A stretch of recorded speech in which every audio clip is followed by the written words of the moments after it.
Oke, Bismillahirrahmanirrahim. Assalamualaikum warahmatullahi wabarakatuh.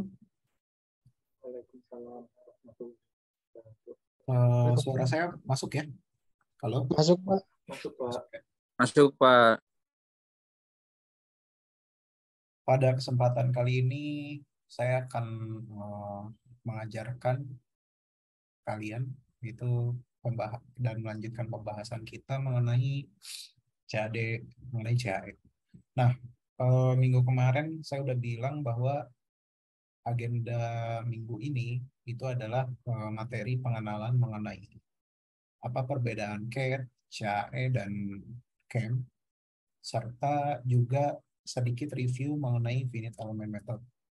Diharapkan minggu depan kita udah masuk simulasi tahap 1. Simulasi yang pertama yaitu mengenai statik struktural. Jadi begini, setelah saya bicarakan dengan kelas ekstensi Cimahi kemarin, karena mereka jadwalnya 2 minggu sekali, jadi nanti saya akan buatkan video tutorial. Video tutorial itu nanti akan diikuti oleh kalian step by step seperti apa. Nanti di kelas sembari saya demokan kembali, mungkin sambil ada kita diskusi jika ada permasalahan dalam step-stepnya, gitu, seperti itu. Jadi diharapkan nanti minggu ini standby. Nanti saya kasih video tutorialnya kalau misalkan sudah ada. Tapi perbedaannya adalah kan kalau kalian seminggu sekali ya, jadi mungkin nanti materinya ditambahkan. Kalau kelas yang satunya itu dengan teknis yang sama, tapi materinya lebih sedikit. Gitu. Oke, baik, kita mulai perkuliahannya dari pengenalan CAD CAE. Jadi materi ini saya ambil dari dosen saya dulu, itu Pak Iwayan Sueca, pengenalan CAD CAE, dan ini itu sumbernya dari buku Ibrahim Zaid. Kalau kalian baca di sumbernya itu akan kalian temukan sama. Oke. Jadi seperti yang kita ketahui bahwa sebagai seorang engineer kita pasti akan selalu dealing dengan problem solving gitu ya. Dan masalah kompleks seringkali kalau kita selesaikan secara analitik dengan menggunakan rumus matematika dan penalaran biasa, itu tidak mengcover solusi yang kita inginkan, atau solusinya malah kurang spesifik, bahkan cenderung untuk general, karena yang pertama mungkin terlalu banyak asumsinya, terus yang kedua approach-nya kurang mendalam, dan yang ketiga hasilnya kurang memuaskan. Oleh karena itu tentunya sebagai seorang engineer kita akan memerlukan bantuan komputer. Dan seperti yang kita ketahui bahwa akhir-akhir abad ini pun perkembangan komputer itu sangat pesat ya. Dan bagaimana perkembangan dalam storage dan juga prosesor itu berkembang itu sangat pesat sekali, sehingga dengan memanfaatkan tenaga komputer itu diharapkan bisa membantu engineer dalam menyelesaikan masalahnya. Dalam hal mechanical, komputer dapat berperan dalam 3 bidang setidaknya. Itu adalah CAD, CAE, dan CAM. Terutama khususnya dalam perancangan produk. Kalau analisis mungkin CAE lebih lebar ya, tapi ini kita bahas mengenai perbedaan ketiganya dalam perancangan produk. Yaitu computer aided design, atau komputer, jadi tenaga bantuan komputer tersebut digunakan untuk desain dalam hal mechanical, yaitu seperti gambar 3D, SolidWorks. Lalu CAE itu untuk analisis, yaitu computer aided engineering. Lalu juga dengan menggunakan CAM, yaitu computer aided manufacture. 3 bidang ini semuanya punya softwarenya. Maksudnya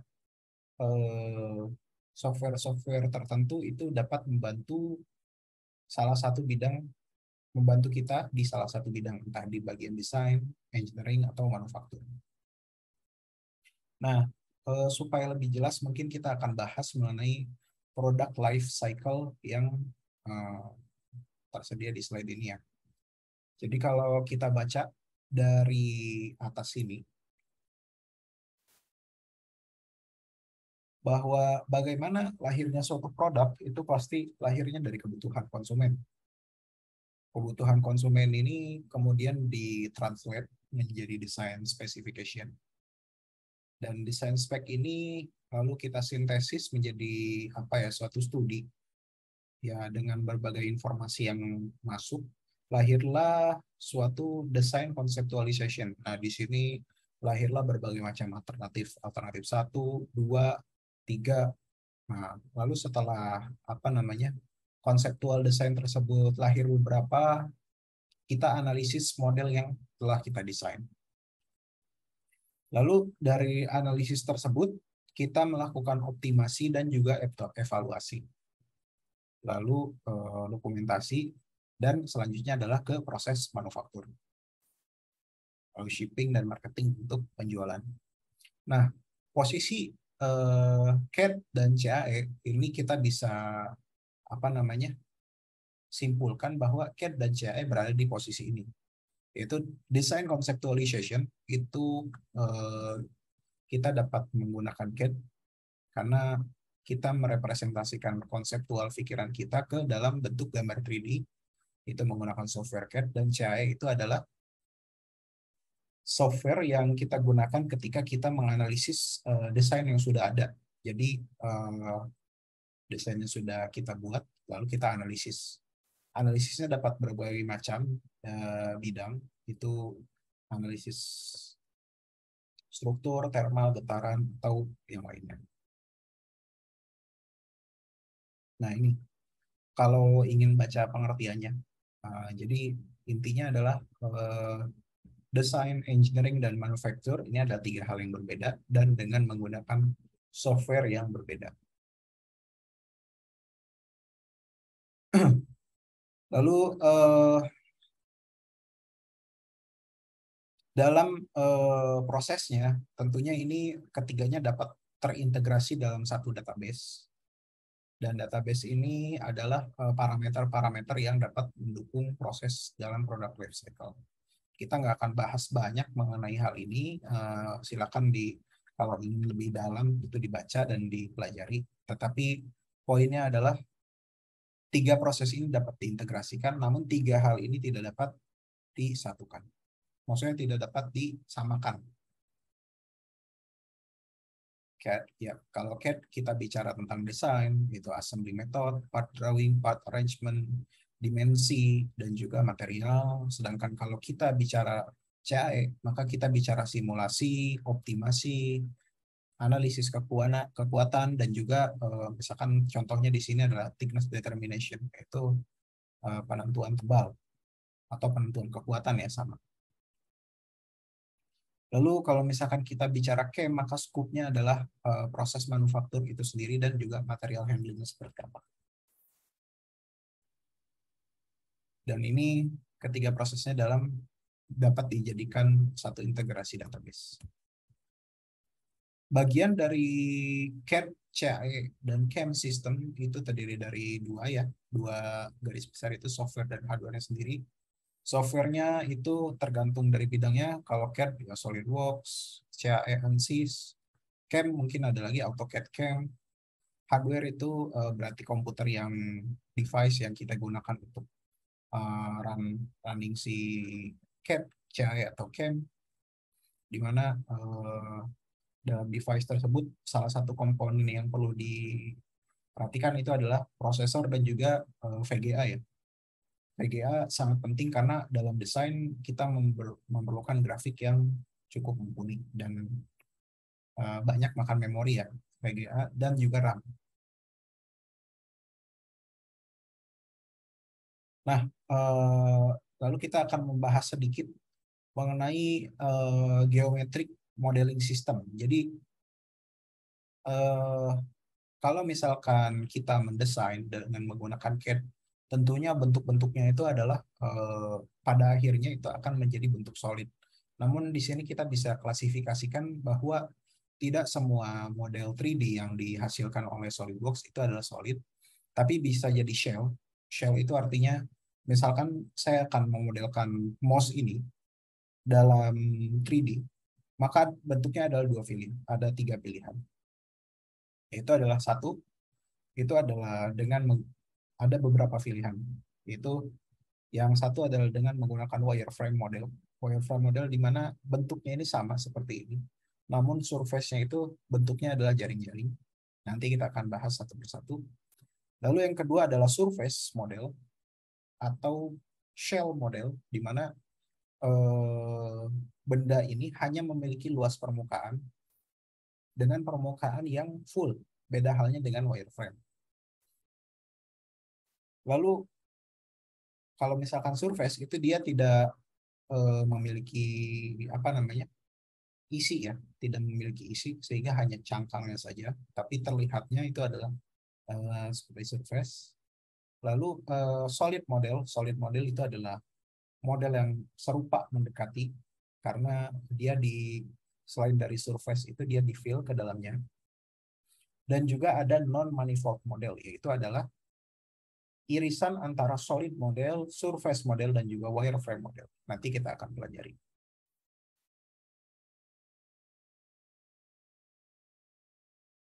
Nah,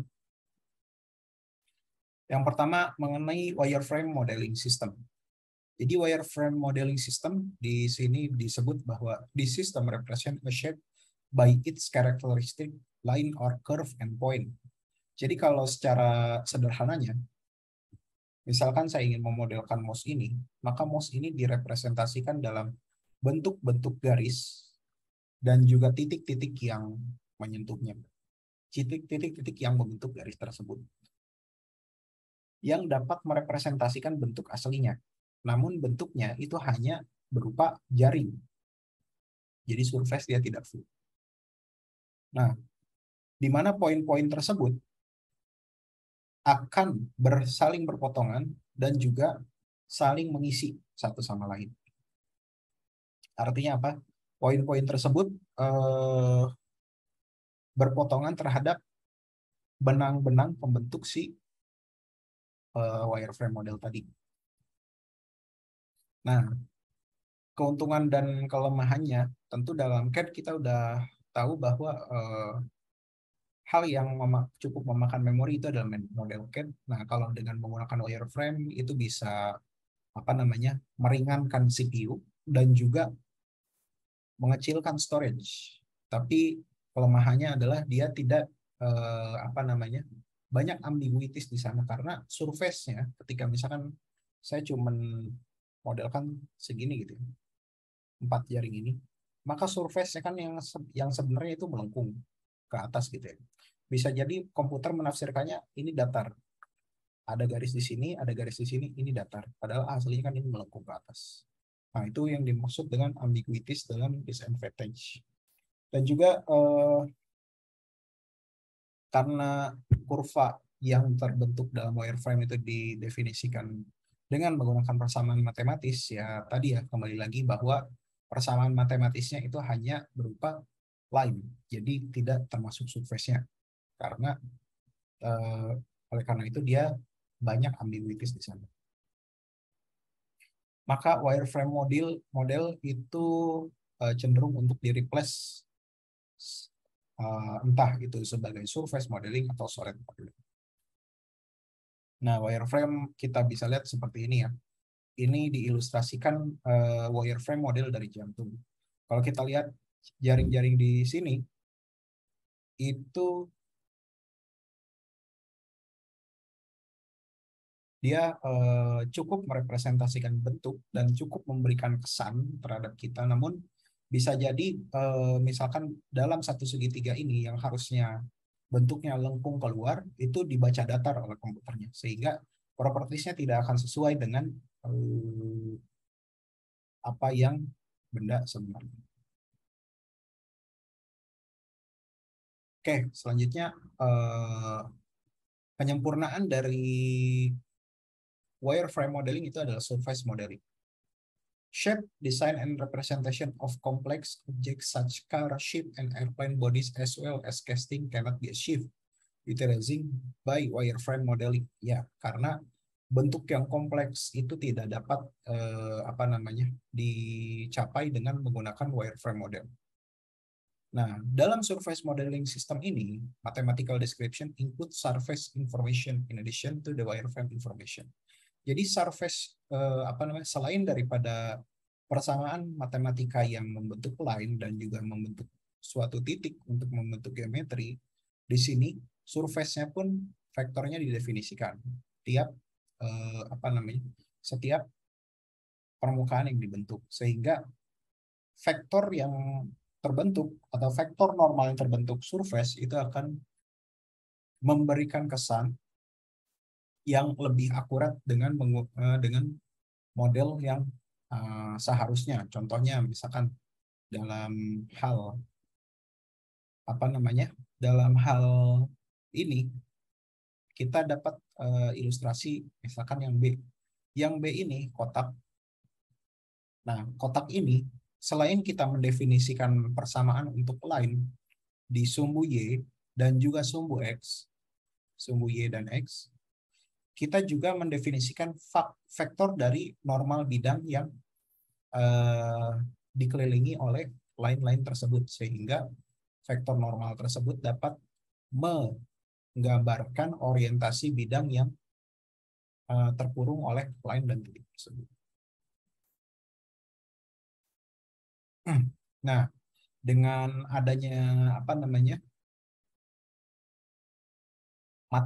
dengan adanya pendefinisian secara matematik terkait orientasi bidang tersebut, maka connectivity-nya akan semakin sempurna ya dari masing-masing curve. Nah, bagaimana ya dengan menggunakan interpolasi ya tentunya, dan juga dengan adanya interpolasi tersebut ya visualnya lebih nyata dan juga lebih memberikan kesan yang lebih nyata. Nah, pertama manfaatnya adalah more complete and less ambiguous representation than wireframe. Ya, tentu kita udah paham ya bahwa dengan surface model ambiguities-nya berkurang dan lebih baik. Can be used in volume and mass property calculation, finite element modeling, and CPET generation and interface detection. Jadi dengan adanya surface modeling kita dapat tahu minimal volume dan juga mass properties dari si benda tersebut. Mass properties-nya tentunya kita harus definisikan dulu surface thickness-nya berapa. Jadi dia tidak selalu solid, tapi surface thickness dikalikan surface area. Volumenya berapa, lalu mass properties-nya berapa. Nah, di finite element modeling itu kita nanti akan mengenal yang namanya shell element, di mana shell element ini adalah elemen cangkang yang bisa dapat dimodelkan dalam finite element dan juga NC-PET generation.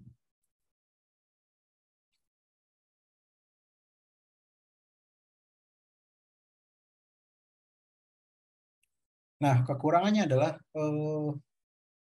surface modeling does not lend itself to drafting background. Dan surface modeling ini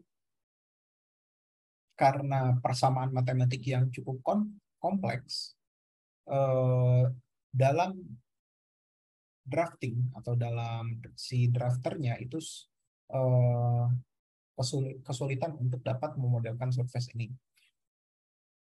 Require more training and mathematical background on the user part, karena matematiknya kompleks, jadi dia harus bisa harus punya jam terbang lah istilahnya untuk memodelkan. Surface model are generally more complex and thus require more terminal and CPU time and computing storage than wireframe model. Bahwa di sini dijelaskan proses dalam PC-nya itu akan lebih berat dan cukup makan waktu lama. They are still ambiguous in some application, as is the case when determining which of an object surface define its volume. Nah, ketika mendefinisikan volume, itu akan menjadi ambiguities ketika kita mengasumsikan thickness dari surface-nya itu dengan thickness tertentu. Padahal kan dalam halnya volume itu harus apa namanya? Harus pasti gitu ya. Dalam satu benda pasti ya hanya satu volume.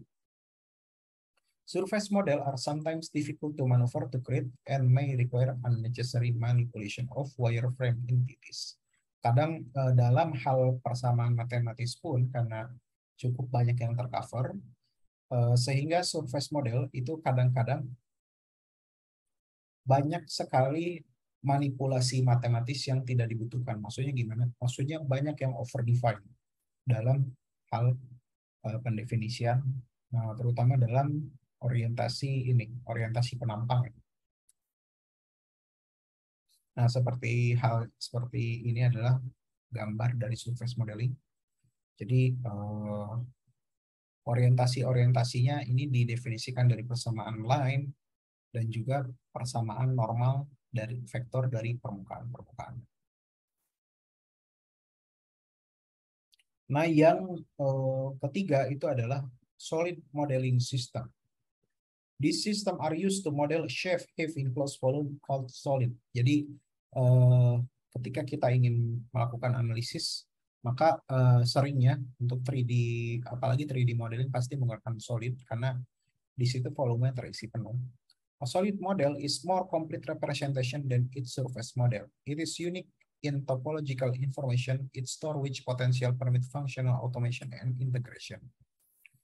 Jadi solid model ini merepresentasikan surface model secara lebih lebih kafah lah, lebih keseluruhan dalam hal bentuk. The mathematical description of a shape created by a solid modeling system contain information both topological and geometrical data. Di sini yang perlu digarisbawahi adalah solid model itu akan merepresentasikan baik dalam sisi topological maupun geometrical. Nah, perbedaan antara dua hal ini, topologi dan geometri, nanti kita bahas. Any information related to the volume of the solid can be derived, and thus application program can be written to do operation at level of volume instead at level of surface. Nah, dalam hal pengolahan informasi apapun itu akan lebih mudah didapatkan dengan menggunakan solid model. Lain halnya tadi ya, kalau surface model itu masih ada ambiguities dalam perhitungan volume karena adanya pengaruh thickness dari surface.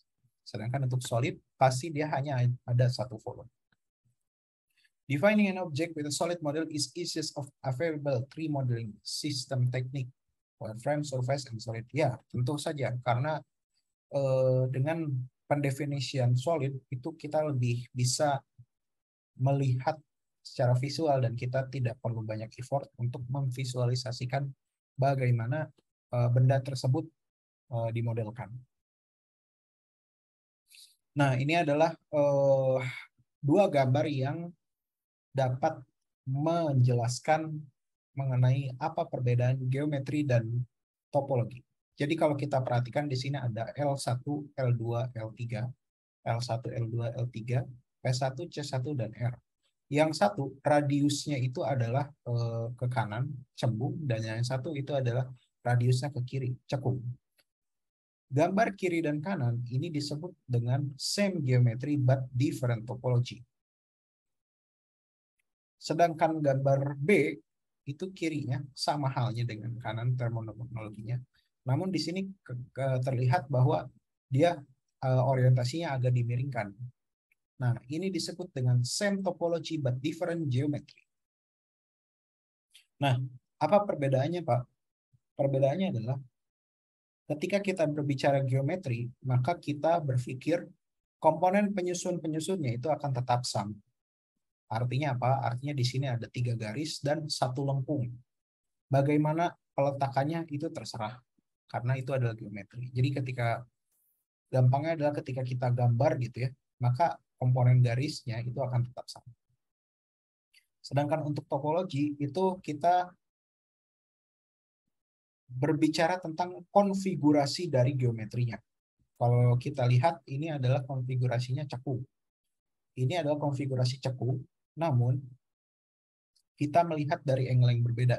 Jadi simpelnya adalah gambar yang seperti ini, kita putar seperti ini, atau kita putar seperti ini.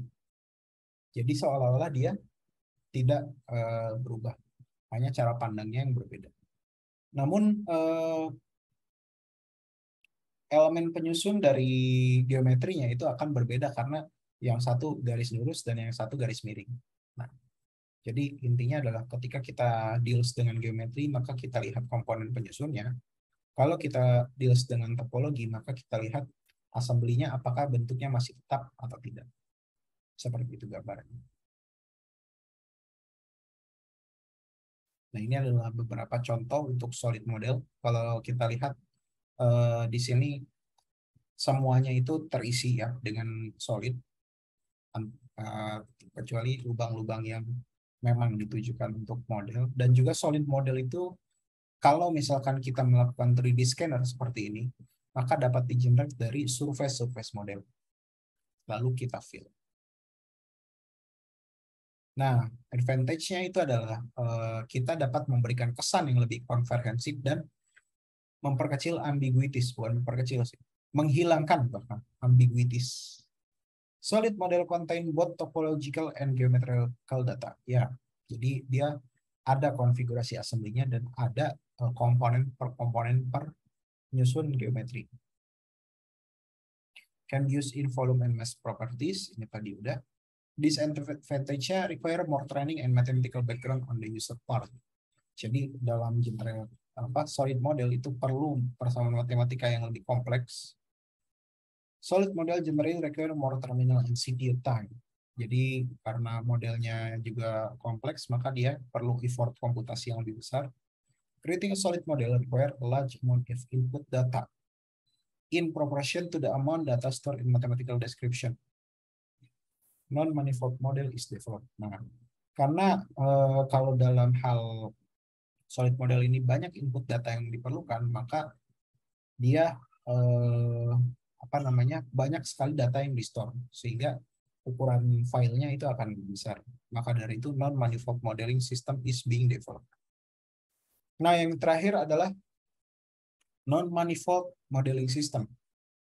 Jadi ini adalah kalau bisa dibilang sebenarnya adalah gabungan. Nah, ini nih. Inti dari ini adalah misalkan contohnya two surface touching at single point. Jadi dua surface bersentuhan dalam satu poin. Two surface touching along open or closed loop curve. Two distinct and closed volume sharing face, edge, vertex, a wire edge originating from a point, and face forming a cellular structure. Nah, mungkin ilustrasinya bisa seperti ini ya. Nah, contohnya misalkan nih seperti ini ya.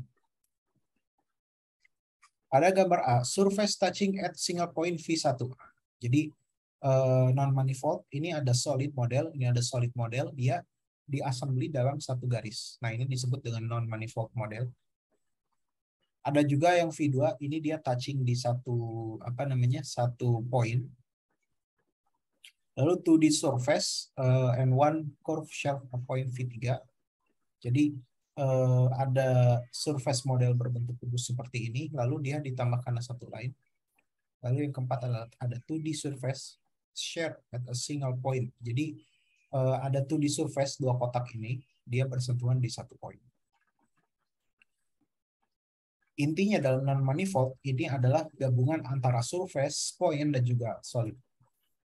Nah, other example-nya ini adalah seperti ini, di mana ini adalah surface, 3 layer yang bersentuhan dalam satu titik. Ini juga sama, surface bertemu dalam satu curve kalau di breakdown. Ini juga sama, dua surface bertemu dalam satu face. Ini dua surface bertemu dalam satu line. Ini surface bertemu dalam satu line dan ada yang satu titik. Ini pun sama halnya dengan seperti itu. Jadi non-manifold model ini seperti itu konsepnya. Entah line, surface, atau apapun dia akan bertemu. Nah, Perbedaan antara manifold dan non-manifold. Manifold itu yang kita bahas tadi ya, selain non-manifold. Every point and surface is two-dimensionally entity. Jadi point itu sebagai entitas dua dimensi. At a given, kalau untuk pada non-manifold model, a given point on a surface need not necessarily be a two-dimensional. Belum tentu dua dimensi, bisa jadi satu dimensi atau tiga dimensi, tergantung dari titik potong. Untuk manifold, even though the surface existing in 3D space, it is topologically flat when the surface is examined closely enough in small area around at given. Jadi kalau dalam pemodelan 3D, kalau misalkan kita breakdown dalam satu partisi elemen yang kecil, maka permukaannya itu relatif flat karena suatu elemen yang sangat kecil.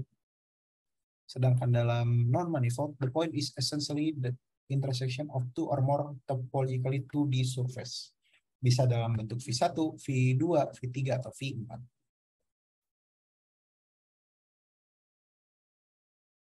Nah, kira-kira seperti itu sih. Ini penjelasan yang lebih lanjut untuk non-manifold model. Nah, oke.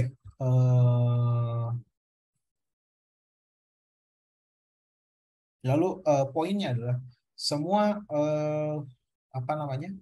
semua yang tadi dipaparkan bahwa model itu bisa dijadikan input dari finite element analysis atau CAE.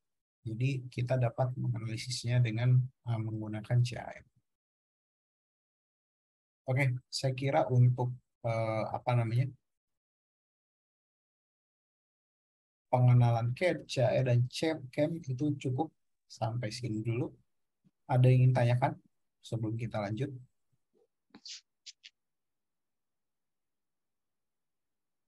Halo? Cukup, Pak.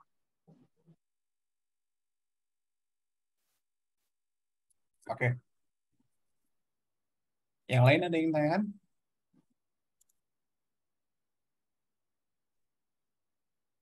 Pak. Oke. Sip. Apa? Oke. Udah begini. Oke, ha? Lagi baca komen-komennya netizen. Tentang apa? Gak tahu tentang Dewi Ayu siapa gitu. Oh, Ayu Dewi. Suaminya. Sama si Regi.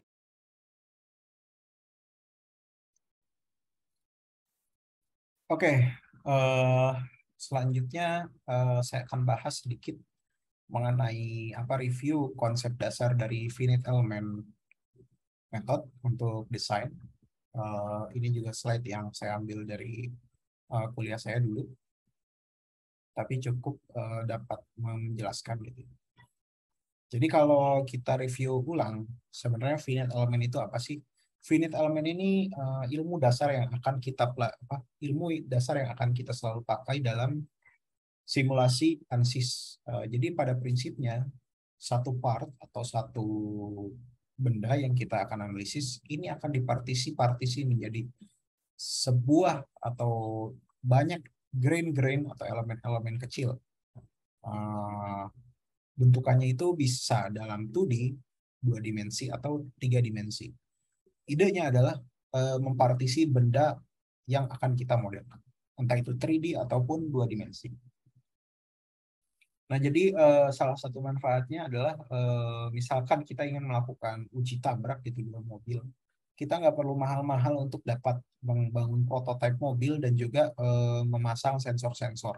Dengan menggunakan finite element, fenomena tabrakan tadi itu bisa tergambarkan dengan baik, dan juga bisa kita kontrol parameter-parameter yang berkorelasi dengan fenomena tabrakan tersebut. Jadi dapat menghemat biaya sangat banyak. Nah, dan juga kita dapat memodelkan aliran, tidak perlu mahal-mahal dengan menggunakan wind tunnel, dan juga kita capek-capek membuat model percobaannya dengan scale. Kita bisa dapat mensimulasikan eh, fenomena aliran fluida dengan menggunakan finite element. Sama halnya dengan solid, kalau solid kita partisi elemen solidnya, kalau fluida kita partisi elemen fluidanya.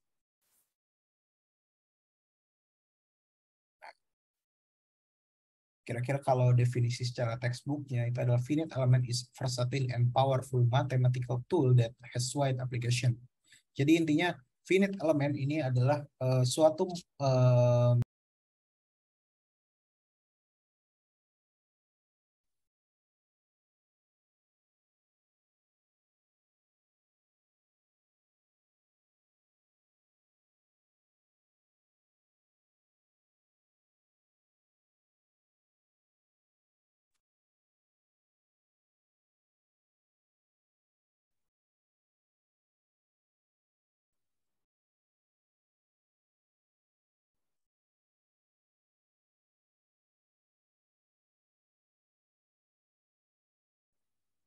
ya.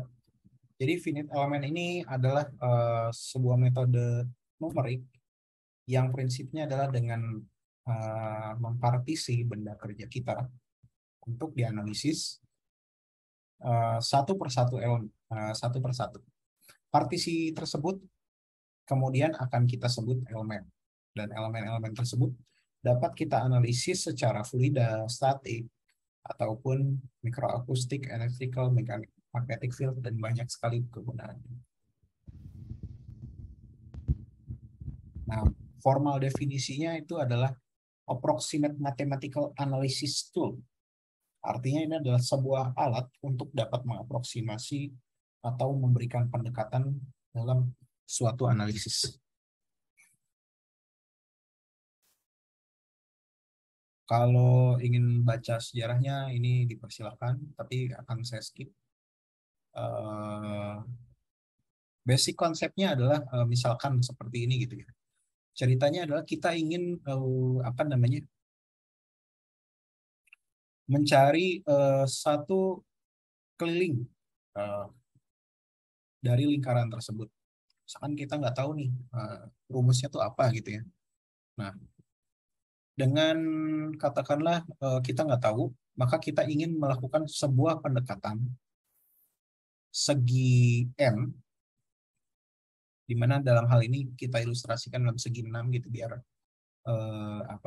biar bisa terrepresentasikan, di mana keliling dari lingkaran ini kita representasikan dengan HE. HE itu adalah panjang dari titik sini ke titik sini. Di mana kalau dirumuskan HE ini adalah disebut 2R sin theta.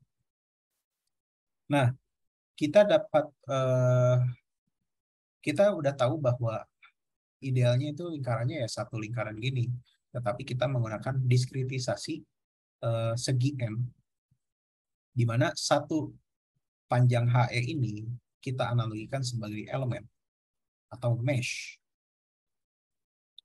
Dan persamaannya untuk panjang HE adalah 2R sin theta per 2. Nah, dengan menggunakan dengan menggunakan rumus, maka keliling dari satu lingkaran ini dapat kita dekati dengan sigma HE dari 0 sampai N, dari E sama dengan 1 sampai N, di mana N itu adalah banyak segmen yang di approach. Jadi kalau makin banyak, misalkan jadi segi 8, maka lainnya akan semakin lama makin kecil. Sehingga kita dapat merumuskan deretnya menjadi seperti ini. Nah, exact solutionnya adalah ketika N menuju tahingga, karena kalau N menuju tahingga berarti line segmennya kan makin kecil, makin kecil, makin kecil, sehingga dia akan semakin sama dengan lingkaran. Sehingga kalau misalkan dalam tabel kita melakukan iterasi, misalkan dari N1 sampai dengan N10.000, maka P itu adalah keliling lingkaran secara numerik dengan N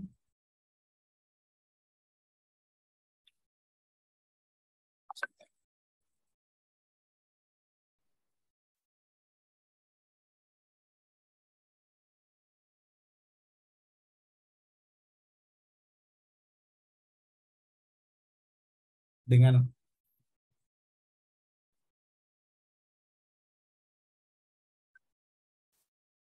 Dengan N kali E kali E, maka dia semakin banyak N, maka error yang dihasilkan atau error perbedaan dari SE dan HE itu akan semakin kecil. Konsepnya sama dari finite element adalah ketika kita melakukan partisinya lebih besar, maka tentunya dia akan errornya makin kecil. Nah, lalu ide kedua adalah dari dari FEM ini adalah kita mendiskritisasi real struktur menjadi discrete struktur. Lalu mendiskretkan continuous problem menjadi diskritisasi yang sangat kecil dan banyak. Nah, idenya kenapa seperti ini? Karena komputer itu dia senang sekali untuk melakukan proses yang berulang, tetapi step-stepnya itu sama. Sedangkan kebalikan otak dari manusia ya, manusia sangat tidak sanggup untuk melakukan proses berulang, bahkan sampai jutaan kali itu sangat tidak masuk akal. Tapi dia manusia kalau otaknya itu pasti dia memikirkan suatu pola. Kalau misalkan udah ketemu pola, maka komputerlah yang menyelesaikan semuanya. Dan ini general step itu diskritisasi, select displacement function, stress strain replacement, element stiffness, lalu assembly element, solve. Ini harusnya udah dipelajari di finite element. Ini hanya review. Dan ada displacement dalam setiap nodal dan juga elemen, lalu stiffness matrixnya seperti apa, kita assembly, lalu ada nodal force. Lalu setelah itu kita tentukan apa besaran yang akan diketahui. Ada tipe-tipe elemen, itu adalah singkatnya ada 0 dimensi, itu adalah sebuah titik dan pegas atau nggak damper. 1 dimensi itu berupa garis dengan ada macam-macam DOF atau degree of freedom, tergantung dari truss atau frame kah dia, ataupun shell, bending plate, curve, aksis simetri, dan juga 3D volume.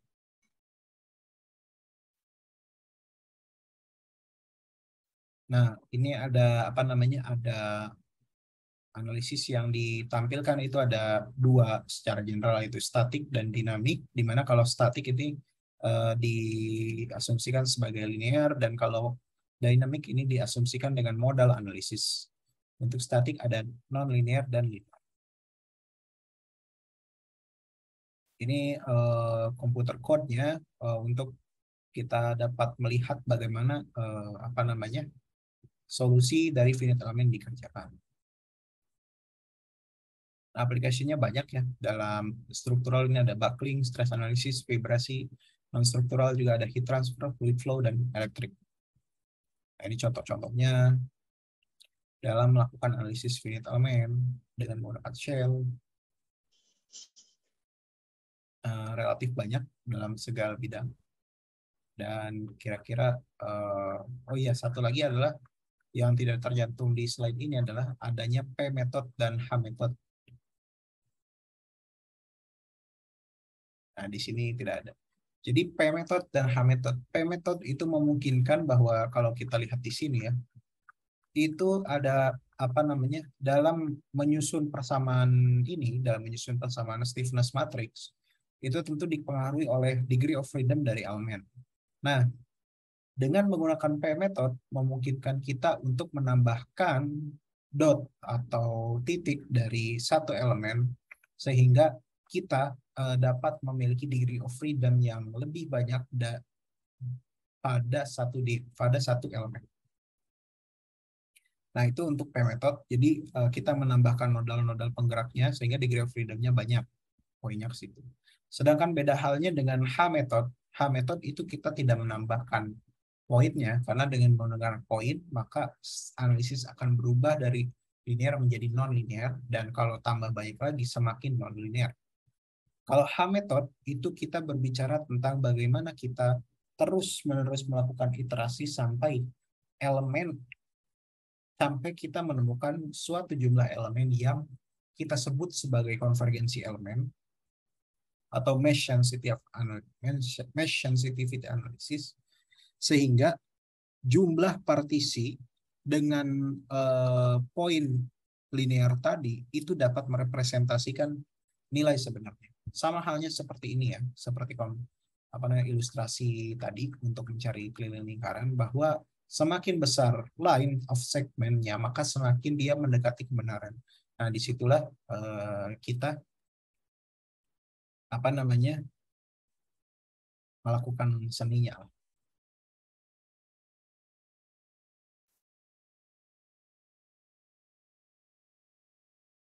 Oke. Kira-kira kalau dari saya segitu sih. Ada yang ingin tanyakan?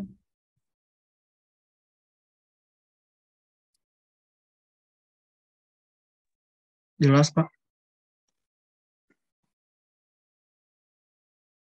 Oke, yang lain ada yang ingin tanyakan?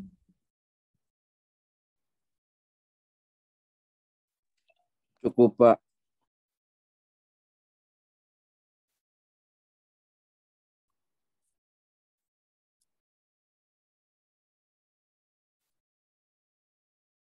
Oke.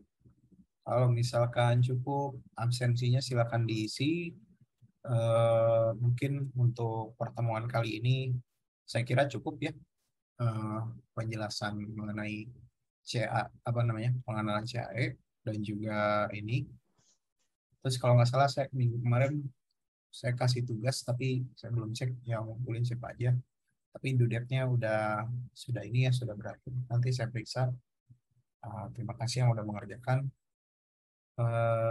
Terus untuk minggu depan kita mulai simulasi. Jadi pastikan ini yang nggak ada yang bermasalah untuk ansi student. Baik, Pak. Oke. Baik, saya kira cukup sekian untuk hari ini. Terima kasih atas perhatiannya. Wabillahi taufiq wal hidayah. Wassalamualaikum warahmatullahi wabarakatuh. Waalaikumsalam. Waalaikumsalam warahmatullahi wabarakatuh. Tuh, hatur nuhun, Pak. Ya, enggak. Jangan lupa isi absen ya. Link yang Zoom pertama ya, Pak ya? Ya. Baik, Pak. Nuhun.